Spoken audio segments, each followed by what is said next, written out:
a empezar. Hoy vamos a ver un poco sobre la historia. La historia de la Lección Divina.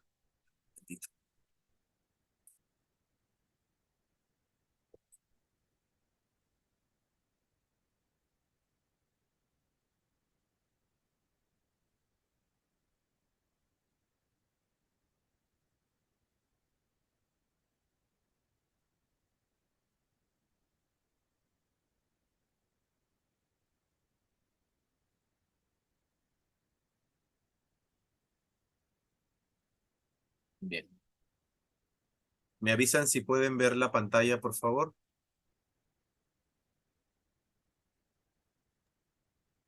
Sí, padre, sí se ve. Muy bien. Entonces, Unidad. Un poco de sol. vamos a ver.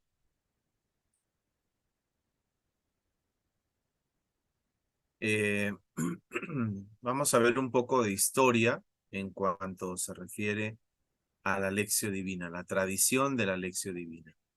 Dice aquí que es difícil realizar un repaso histórico de la Lección Divina obviando lo que es su fundamento clave.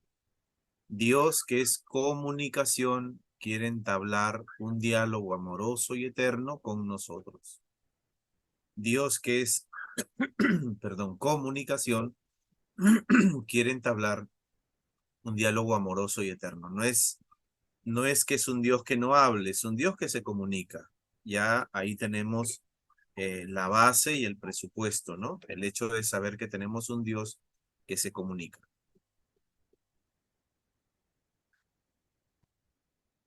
Si es un Dios que se comunica, entonces quiere entablar un diálogo amoroso, no un diálogo de juez, no un diálogo de juicio, no un diálogo de ofensa, no un diálogo de reclamo, sino es un diálogo amoroso y eterno con nosotros. Es decir, quiere hablarnos siempre. Por eso es que la oración tiene que ser un estilo de vida, no solo un momento, tiene que tener un punto de partida, un punto de inicio.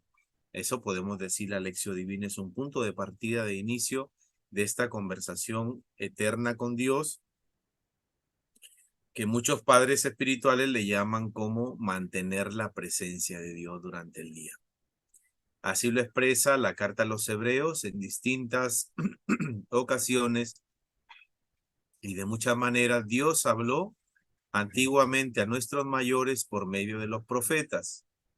Ahora en esta etapa final nos ha hablado por medio del Hijo. Ese es clave de la teología de la encarnación, de la teología de ese Dios que se ha metido en nuestra historia. Hebreos capítulo 1, versículo 2. Ese es la base de nuestro cristianismo. Un Dios que camina con nosotros, que se hizo carne, uno de los nuestros, que se hizo igual a nosotros en todo, menos en el pecado. Vamos a ver entonces lo que dice aquí. Al principio ya existía la palabra. El cuarto evangelista comienza su relato con un hermoso himno cristiano en Juan capítulo 1, versículos del 1 al 18, que podríamos titular Historia de la Palabra de Dios. En él expresa dos aspectos que retomamos ahora para comprender mejor los fundamentos de la lección divina. Primero, que Dios es eterna comunicación amorosa. Dios es eterna comunicación amorosa. Y segundo, que nos ofrece una palabra única para entablar el diálogo con nosotros.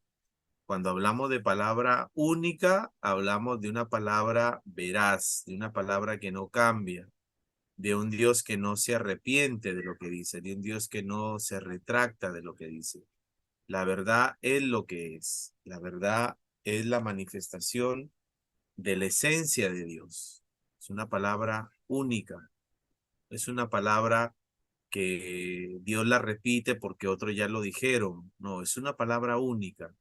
Una palabra que no contiene malicia. Una palabra que no contiene dolor. Una palabra que no contiene desconfianza. No es que tantos dicen y ahora que Dios también lo diga, pues no tiene sentido. Eso podemos pensar, ¿no? Pero Hay que tener presente que lo que nos ofrece el Señor es una palabra única para entablar un diálogo con nosotros. Esta palabra estaba junto a Dios y era Dios. Utilizando, como no puede ser de otra forma, un lenguaje humano, podemos decir que Dios es eterna comunicación, le está dando vueltas a esa terminología, Dios es eterna comunicación y expresión de sí mismo en el amor. Es Él el que se da a conocer, como es Él. Es decir, hay una coherencia entre lo que dice y lo que es. Por ahí ya tenemos una enseñanza también para nosotros, ¿no? Lo que decimos es lo que somos o es lo que aparentamos ser. O dicho de otra manera, que Dios desde siempre es diálogo y es relación. Miren qué bonito es eso, ¿no? Dos palabras muy profundas. Dios desde siempre es diálogo y es relación. Diálogo porque habla, porque se comunica, y relación porque es padre, y nosotros somos hijos. Y se comunica en dos direcciones, hacia adentro, ¿no? En el baile, en la danza del amor intratrinitario, es lo que los estudiosos denominan la perijóresis, ¿no? Es esa alegría interna de la Trinidad, ese amor que da fruto, que no se puede contener y que da origen a la creación, ¿no? Y hacia afuera, en la creación, donde Dios se participa en las criaturas. De entre estas criaturas ocupa un lugar privilegiado el ser humano. Fíjense qué bonito es esto, ¿no? Dios que se comunica en dos direcciones. Hacia adentro, en el baile de amor intratrinitario, ¿no? La perijóresis, es decir, esa alegría trinitaria, porque Dios es amor, Dios es alegría, y cuando hay amor y alegría, pues no hay aburrimiento, pues, ¿no? Siempre hay baile, siempre hay fiesta, siempre hay danza, siempre hay este moverse de Dios. Dios no es un estático, este moverse de Dios que transmite a la persona, y cuando la persona es llena de esta gracia, de esta, de esta, de este baile de amor intratrinitario, también es comunicable a otras personas. Aquí se me viene el texto de la visitación de María cuando va a visitar a su pariente Isabel.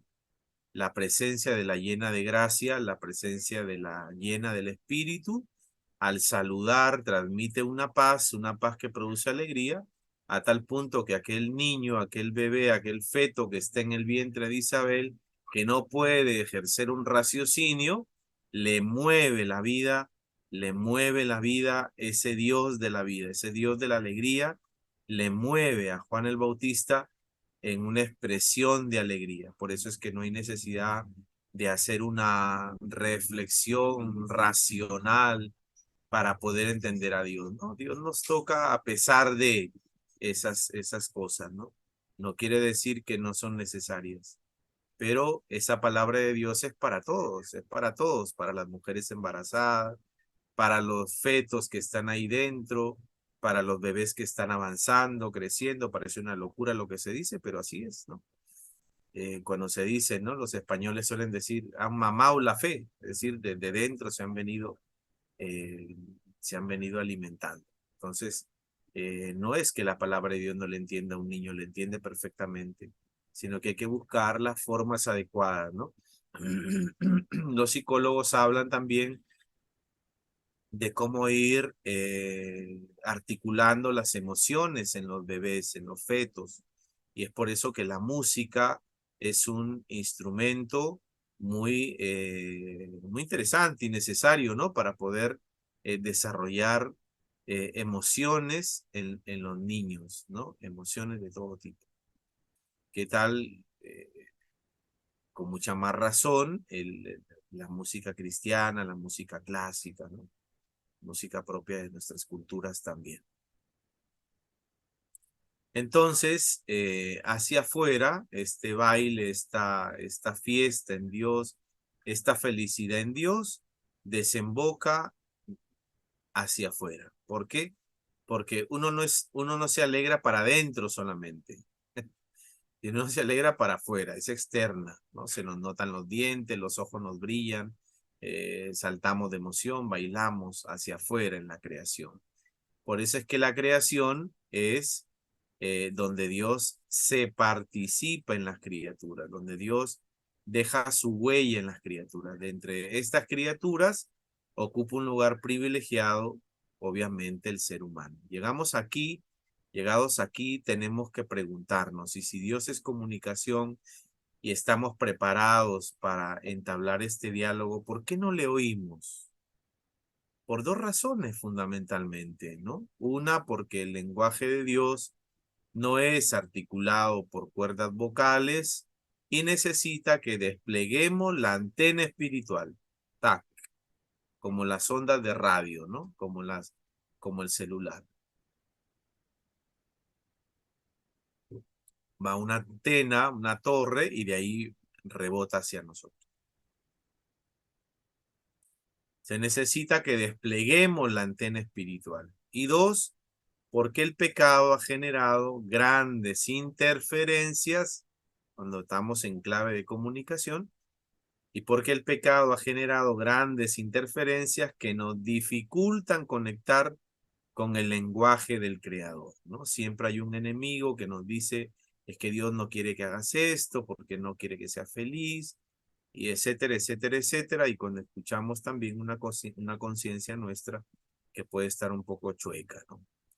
Para solventar estas dificultades, Dios, que siempre anhela el diálogo amoroso, se convirtió en pedagogo, en educador, y continuó haciendo resonar su palabra para un pueblo llamado a convertirse en luz de las naciones.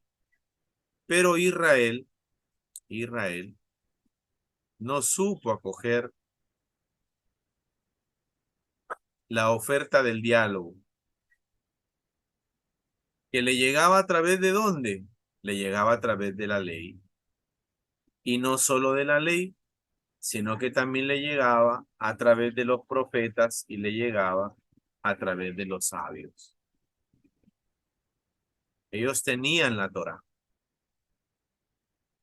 Entonces la incredulidad del pueblo elegido provoca una propuesta admirable de Dios, una nueva y definitiva oferta de diálogo. La palabra se hizo carne y habitó entre nosotros. ¿Qué significa que la palabra se hizo carne? Para el evangelista San Juan, Jesucristo es la palabra que, siendo Dios, existía desde el principio junto a Dios, y que debía reintroducir al ser humano en el diálogo intratrinitario, mostrarle cómo desplegar la antena y entrar en la frecuencia desde la que Dios emite. Qué bonito es esto, vamos a repetir. Para el evangelista San Juan, Jesucristo es la palabra que, siendo Dios, existía desde el principio junto a Dios, y que debía reintroducir al ser humano, porque la propuesta se le hizo ahora a los paganos, a los no judíos, reintroducir, por eso acuña este término, al ser humano en el diálogo intratrinitario, mostrarle cómo desplegar la antena y entrar en la frecuencia desde la que Dios emite. Dios es su Hijo, ¿no? Dios es su Hijo, y este Dios se hizo uno de los nuestros. Vivió a nuestro lado. Es la presencia de Dios. La presencia del Hijo es también la presencia, en cierto modo, del Padre y del Espíritu, porque la comunión que vive la Trinidad es una comunión estrecha. Cada uno es distinto, sí, pero la obra son de los tres. La palabra divina, haciéndose humana, habló nuestro mismo lenguaje lenguaje humano, lenguaje del amor. Solo Él puede contarnos a Dios porque vive desde siempre con Él. Vuelto hacia Él, le da la cara siempre a Él, al Padre. E íntima relación y comunicación. Entonces Dios en su Hijo se hizo uno de los nuestros, vivió a nuestro lado, la palabra divina haciéndose humana, habló nuestro lenguaje, solo Él puede contarnos quién es Dios porque vive desde siempre con Él. No es que al encarnarse se desentendió, siguió siendo Dios. Nuestro mismo lenguaje, habló nuestro mismo lenguaje, solo Él puede contarnos a Dios. ¿Por qué? Porque vive desde siempre con Él, es eterno. Vuelto hacia Él, es decir, mirándolo a la cara, en íntima relación y comunión. De esta forma, toda la vida de Jesús se convierte en una lección divina viviente. Toda la vida de Jesús se convierte en una lección divina viviente por el diálogo, la relación que el Hijo tiene con el Padre y el Espíritu o en el Espíritu. Quienes le acepten harán la experiencia de una lección divina en positivo y les alcanzará la dignidad de ser hijos de Dios. Quienes no escuchen ni acojan su palabra están abocados al fracaso existencial porque han rechazado la comunión con la luz y con la vida. Caminarán en tinieblas y vivirán en la muerte. Tras la resurrección de Jesucristo, la primera iglesia recoge el evangelio de Jesucristo y nos lo ofrece. La resurrección es el punto de partida, donde se empiezan a comprender muchas cosas con el derramamiento del Espíritu. Sopló sobre ellos, les dejo la paz. A quienes perdonen los pecados les quedan perdonados. Vayan y hagan discípulos. Bautícenlos en el nombre del Padre. Enséñenles a guardar lo que les enseñé. El resucitado en la primera iglesia, en la iglesia de los inicios, recoge el evangelio de Jesucristo, esta buena noticia, querigmática, y nos la ofrece a nosotros. Entonces, las escrituras son Cristo mismo en otra forma de presencia. Las escrituras son Cristo mismo en otra forma de presencia. Jesús hablándonos a través de un libro. Es el Padre amándonos a través de un libro. Es el Espíritu santificándonos a través de un libro. La escritura o las escrituras son Cristo mismo en otra forma de presencia. Por eso dice San Jerónimo, ¿no? Quien ignora las escrituras ignora a Jesús. Si antes el verbo se hizo carne, ahora el verbo se hace escritura. Por una sencilla razón, que Dios no se resigna a permanecer callado. El comunicante por excelencia. Por eso Dei Verbum 21 nos dice que la iglesia siempre ha venerado la Sagrada Escritura como lo ha hecho con el cuerpo de Cristo. Pues sobre todo en la Sagrada Liturgia nunca ha dejado o ha cesado de tomar y repartir a sus fieles el pan de vida que ofrece la mesa de la palabra de Dios y del cuerpo de Cristo. Segundo punto, la lectura de las Escrituras en Israel y en la iglesia. Una vez que hemos situado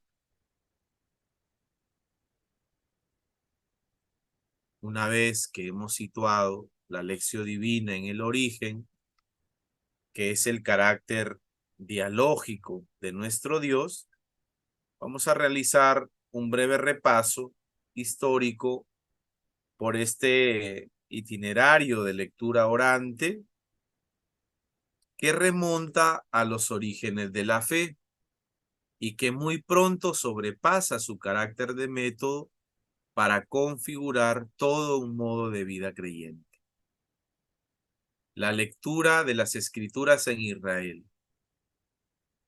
es una palabra que encamina.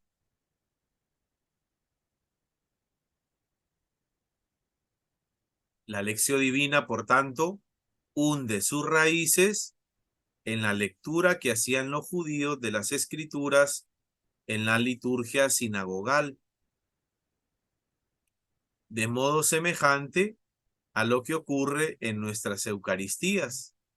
La escritura se leía y actualizaba en comunidad litúrgica, a tal punto de que todo israelita piadoso estaba llamado a prolongar en su vida esta práctica de lectura y asimilación de las escrituras realizada en la sinagoga. Como contaban con muy pocos códices, se memorizaban los textos escuchados en la liturgia y en la escuela, de modo que luego pudieran repetirse en diferentes momentos de la vida familiar. ¿Cuál era el objetivo? El objetivo era la comunión con Yahvé, es decir, llegar a producir los frutos espirituales de la Torá. Es un Dios que me sigue hablando, es un Dios de vida, un Dios de luz. Él quiere que siga vivo, Él quiere que me conecte a su vida y por tanto el que está unido da fruto. De hecho, existe toda una mística judía de la Torá basada en esta repetición, meditación e interiorización que florece en los escritores judíos medievales, sobre todo en los sefardíes españoles. Ahí leemos que en la Torá está todo, dicen. Por tanto, ojéala, repásala, medítala, envejécete y gástate en ella. No te alejes de ella porque no hay nada mejor. Que es la Torá, la escritura.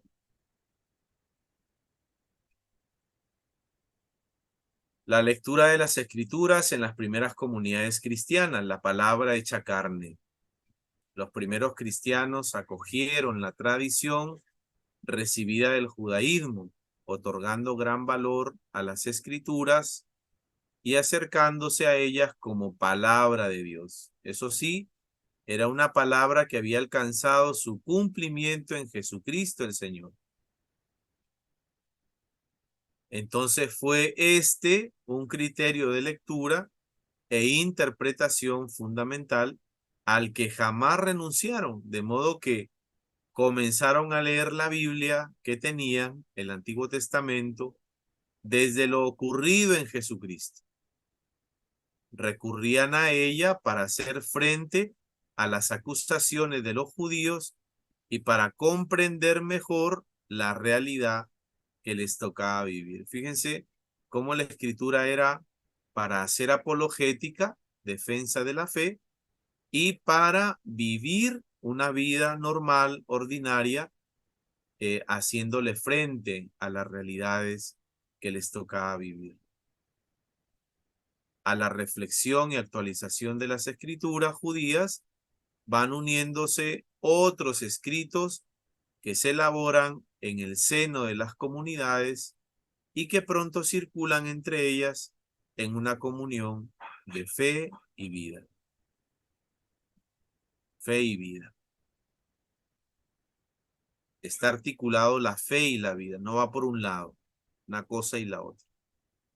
Algunos de estos escritos al principio del siglo II se unieron y aceptaron en un precanon de lo que hoy es el Nuevo Testamento.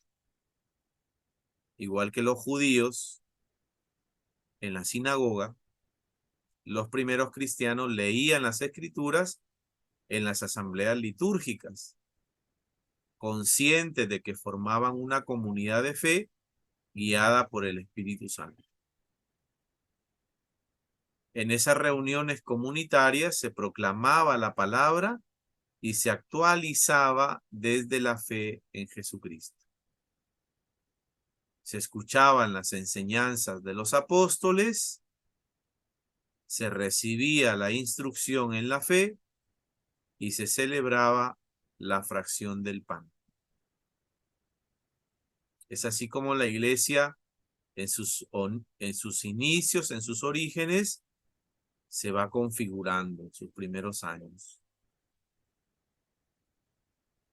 La lectura pública de la escritura seguía siendo la predominante debido a que existían pocos textos y a que no todo el mundo sabía leer ni escribir. Eso también hay que tener mucho cuidado porque pueden acusar a la iglesia, ¿no? Es decir, la iglesia nunca enseñó la Biblia. Oye, hay que ubicarnos en el tiempo. No existía la imprenta todavía. Además, era muy costoso tener una copia de un libro, ¿no? Entonces, la lectura pública, repito, de la escritura seguía siendo la predominante debido a que existían pocos textos y a que no todo el mundo sabía leer y escribir. Los creyentes conocen la escritura en la catequesis apostólica o en las catequesis apostólicas y allí aprenden de memoria dichos y hechos de Jesús y toman como modelo de vida los grandes personajes del Antiguo Testamento. El objetivo es conformar la vida con Cristo. Esta palabra, ¿qué me dice a mi vida?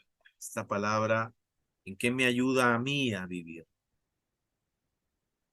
Vamos a ver ahora otro apartado de la lectura de las Escrituras en los padres de la iglesia. Cómo nosotros sabemos que es una palabra de fe. La iglesia está en proceso de expansión y se incorporan a su fila gente cada vez más culta. La lectura de la escritura aumenta en la medida en que crece la cultura de los lectores creyentes y surgen centros de exégesis y teología. Señalamos dos muy relevantes en la escuela de Antioquía y la escuela de Alejandría, ¿no? Centros de exégesis y teología. ¿Qué es exégesis? Interpretación, actualización del texto. Y la teología es el estudio de la revelación. Pero mucha otra gente seguía sin saber leer y escribir. Es aquí donde entonces aparece una lectio divina docta y una lectio divina indocta. Es necesario, eso sí, que esta terminología no deje lugar a equívocos o a interpretaciones peyorativas. Ah, entonces ellos eran de otra clase y los demás de otra clase. No, no, no. Ambas son una lectura espiritual de la escritura orientada al revestimiento de Cristo. La lectio docta realiza un estudio erudito del texto sagrado. Representantes de esta línea son los padres de la iglesia. Entre ellos merecen una especial mención a Orígenes, a Jerónimo, a Gregorio Magno, que ponen el fundamento para la exégesis bíblica, la teología, los tratados de espiritualidad cristiana. Entonces, estas personas, estos padres de la iglesia, fueron pastores y teólogos que experimentaban la unión con Dios y estaban comprometidos en guiar al pueblo cristiano para que fuera capaz de saborear el misterio de Cristo que contienen las escrituras. No sucediera que estando junto al pozo de agua viva de las escrituras, no lograsen sacar agua, decía Orígenes. Entonces, la lectio indocta aparece sobre todo en monjes y ascetas, tanto cenobitas como anacoretas. Cenobitas que vivían en una comunidad y los anacoretas que vivían en el desierto. Como la mayoría no sabían leer ni escribir, memorizaban las escrituras y luego, a lo largo de la jornada, la repetían e interiorizaban en un proceso de oración continua orientada a la experiencia de Dios y a la transformación del corazón.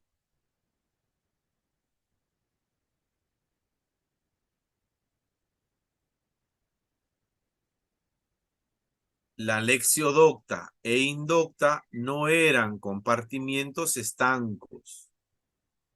Sabemos, por ejemplo, que Juan Casiano, formado en la lectio divina docta, fue un gran propulsor de la lectio indocta y que Orígenes conocía y practicaba la lectio indocta con su característico proceso de memorización y rumía las escrituras. Es uno de los más prestigiosos representantes de la lectio divina docta.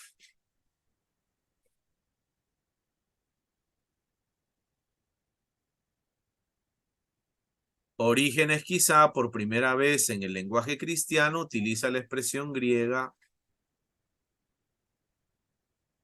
teia anagnosis,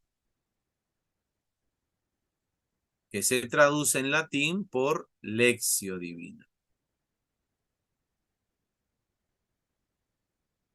Aunque la sistematización de este itinerario es posterior, Orígenes ya presenta las características que son propias de este método. Examen minucioso del texto bíblico, que se vendría a ser la lectio, la búsqueda preservante de su profundo significado, la meditatio, y la conciencia de que ambos pasos, lectio y meditatio, unen su vértice y su fruto en la oratio. Además señala dos condiciones indispensables para una lectio divina provechosa: la fe y la búsqueda de Dios. El caso es que en la época patrística se van configurando diferentes formas de acceso a la escritura, entre ellas la lectio divina, y la sistematización llegará posteriormente con los autores del medioevo. Los padres de la iglesia utilizaron un método de lectura de la escritura denominado los 4 sentidos de la escritura: sentido literal, que es el estudio de la letra, del texto, las expresiones, la historia que subyace;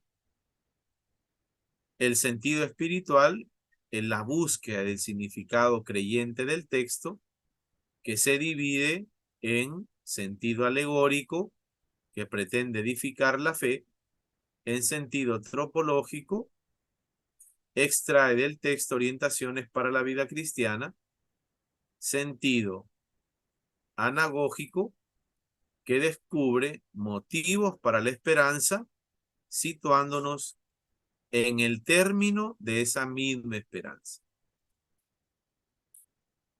Vamos a ver ahora la lectura de las escrituras en la Edad Media. Cómo se caracteriza como esa lectura estudiada y meditada. En el amplio periodo histórico que denominamos Edad Media, se encuentran dos formas de leer las escrituras. En los monasterios florece la lectio divina y en las universidades tendrá auge la denominada lectio escolástica o escolástica. En las universidades se lee la escritura por sí misma y está orientada a la ciencia, al saber intelectual, mientras que en el claustro su lectura está dirigida a la sabiduría, al gustar con el corazón. Si en los monasterios la lección divina era una lección experimentada, en las universidades la lección escolástica se perfila como lección impartida. A la primera se le ha denominado teología de rodillas y a la segunda teología de pie. A mediados del siglo XII, Gillo II el Cartujo escribe su carta sobre la vida contemplativa, en la que ofrece una brillante sistematización de la lección divina. Es un itinerario dividido en 4 pasos: lectura, meditación, oración y contemplación, que ha llegado hasta nuestros días y aún hoy sirve de modelo. Por su parte, el pueblo cristiano estaba impregnado de las grandes figuras de la historia sagrada a través de la liturgia, de la predicación, de las representaciones de los misterios. El arte acogió en sus obras de escultura, música, teatro religioso y leyendas el motivo bíblico. Surgieron adaptaciones extractadas de la Biblia, como la Biblia de los pobres del siglo XVIII, dotada de grabados xilográficos con breves leyendas explicativas.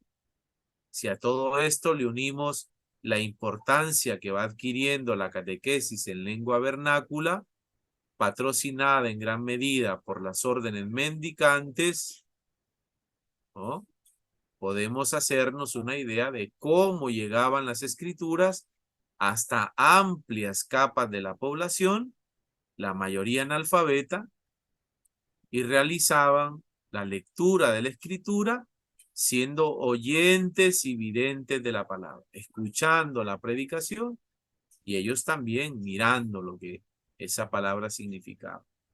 Por tanto, el pueblo de Dios nunca estuvo, jamás estuvo abandonado por la escritura. Que no tenían una Biblia en su mano era otra cosa,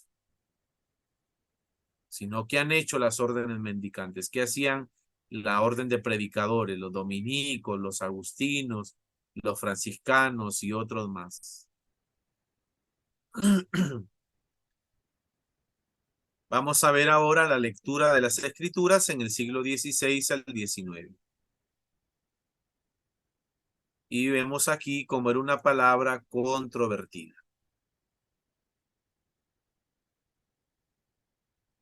En esta época se asiste a un cambio de mentalidad que influirá en el acercamiento a la Biblia. Por una parte, la primacía de la razón se establece como criterio último de verdad y ello empujó a relegar la importancia de la tradición y de la naturaleza inspirada de la Escritura. Por otra parte, el mundo natural se considera ahora regido por las leyes físicas, impersonales y autónomas, con lo que se cuestionan antiguas atribuciones a la divinidad. Desde el punto de vista bíblico, se produce un retorno a los textos originales, cuyo estudio crítico se ve favorecido por los avances del análisis literario, la crítica histórica, los datos de la sociología, de la historia de las religiones, de la arqueología y el conocimiento más profundo de las lenguas antiguas. Pero en el mundo católico, los esfuerzos por impulsar los estudios bíblicos quedan en segundo plano. El protagonismo lo tendrá la teología de la controversia, que se originó con los reformadores protestantes. Aquí entra Lutero en 1483 a 1546. Se encendieron vivas discusiones en torno al lugar que le correspondía a la tradición y al magisterio de la Iglesia en la interpretación de la Biblia. El Concilio de Trento subrayó la relación entre escritura, tradición y magisterio, queriendo evitar desviaciones de la lectura de la Biblia. Se incluye esta en el índice de libros prohibidos, con lo que se generalizaron expresiones de este tipo. Un católico no debe leer la Biblia. Dentro del catolicismo romano, el espíritu definitivo y receloso de la Contrarreforma marcó y condicionó el acercamiento de los católicos a la Biblia durante los siglos XVII, XVIII y XIX. Como diríamos, no hay mal que por bien no venga. Otra cosa sucedía en el mundo protestante, que se abrió a las aportaciones de la ciencia moderna en el campo de la arqueología, la historia, la lingüística, la literatura y la propia hermenéutica. Pero con frecuencia se cae en una interpretación literal racionalista, convirtiendo el texto bíblico en un simple objeto de análisis alejado de la oración del corazón, que es propia de la lección divina.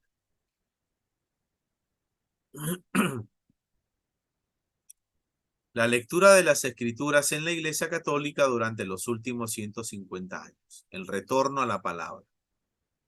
Las encíclicas Provedentissimus Deus de León XIII, Spiritus Paraclitus de 1920 de Benedicto XV y Divino Afflante Spiritu de 1943 del Papa Pío XII comienzan a abrir el camino a la investigación entre los exégetas católicos. Pero el documento eclesial más importante que terminó de hacer saltar los estrechos límites en los que parecía estar anclada la lectura de la Escritura en la Iglesia fue el Concilio Vaticano II y más concretamente la Constitución Dogmática de Iber. En ella ofrece o se ofrecen por una parte los grandes principios que deben orientar la exégesis bíblica en la Iglesia Católica y por otra una serie de indicaciones para desarrollar correctamente dicha exégesis en la línea de las nuevas instancias planteadas por la hermenéutica filosófica contemporánea. El concilio promovió también el contacto de la Iglesia con la Escritura en diferentes ámbitos, en la liturgia, en la iniciación cristiana, en la catequesis, en la clase de religión, en los encuentros ecuménicos, además teniendo como fondo el concepto de la revelación como diálogo, que invita a todos los creyentes a estudiar, a leer y orar con asiduidad la Biblia, porque desconocer las Escrituras es desconocer a Cristo. El posconcilio ha visto surgir o renovarse numerosas iniciativas que desarrollan las recomendaciones del Vaticano II. Organizaciones como la Federación Bíblica Católica, Centro de Estudios Bíblicos, documentos eclesiales como la interpretación de la Biblia en la Iglesia, sin olvidarse de Verbum Domini. Asistimos también a impulsos de la pastoral bíblica, que está organizando numerosos grupos de lectura creyente de la Escritura y otras iniciativas orientadas a favorecer la lectura popular de la Biblia. Ansiamos, sin embargo, el momento en que la Biblia se coloque en el centro de la pastoral y de la vida de nuestras iglesias.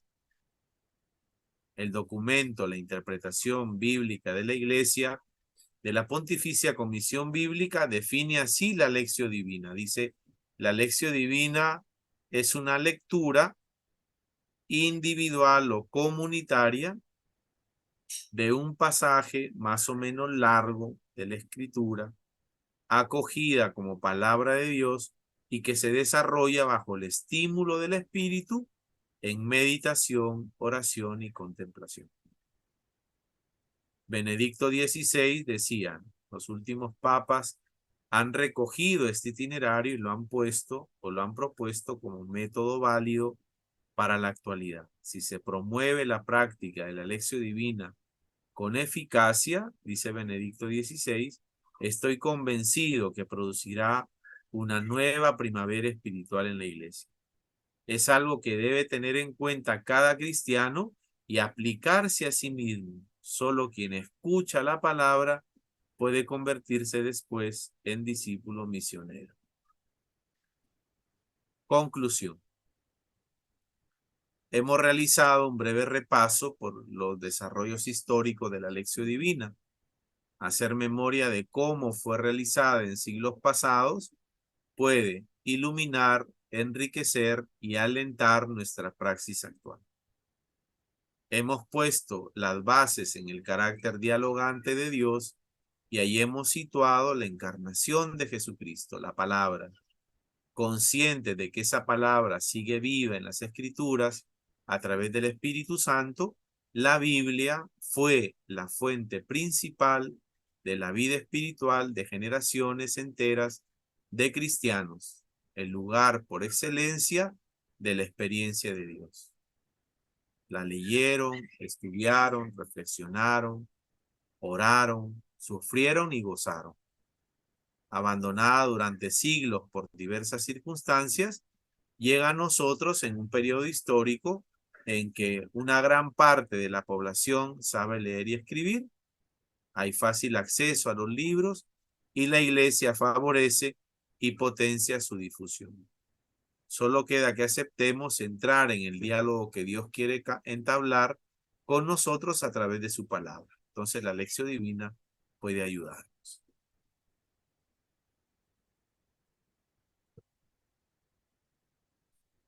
Este brevísimo repaso histórico, espero que no se hayan aburrido, puede mostrarnos las distintas formas en que Dios ha llegado con su palabra a diferentes contextos y culturas, y cómo a pesar de la variedad, hay una serie de elementos de fondo que se han mantenido constantes y que podemos presentar escuetamente así. Hay un elemento hermenéutico que nos hace fieles al texto y al mismo tiempo actualiza el texto. Hay un elemento teológico, cristocentrismo, es a partir de Jesús que se entiende la escritura. Hay un elemento cultural, hay principios, hay procedimientos y técnicas propias de cada cultura. Los dos primeros elementos son fijos y el tercero es variable. Esto debe ayudarnos a conectar nuestros principios para una lectura cristiana de la Biblia hoy. Empujarnos a leer la Biblia como palabra de Dios y hacer del diálogo con Él el motor de nuestra vida cristiana. Ofrecernos esperanza a pesar de nuestras sorderas o caprichos. Dios sigue llamándonos a entrar en diálogo con Él, a leer su palabra personalmente y en comunidad, y no solo para nuestro crecimiento personal, sino también para que nos impliquemos estructuralmente en que se cumpla la voluntad del Padre, así en la tierra como en el cielo. Bueno, entonces hasta aquí fue eh, la presentación de este breve repaso histórico de la lección divina.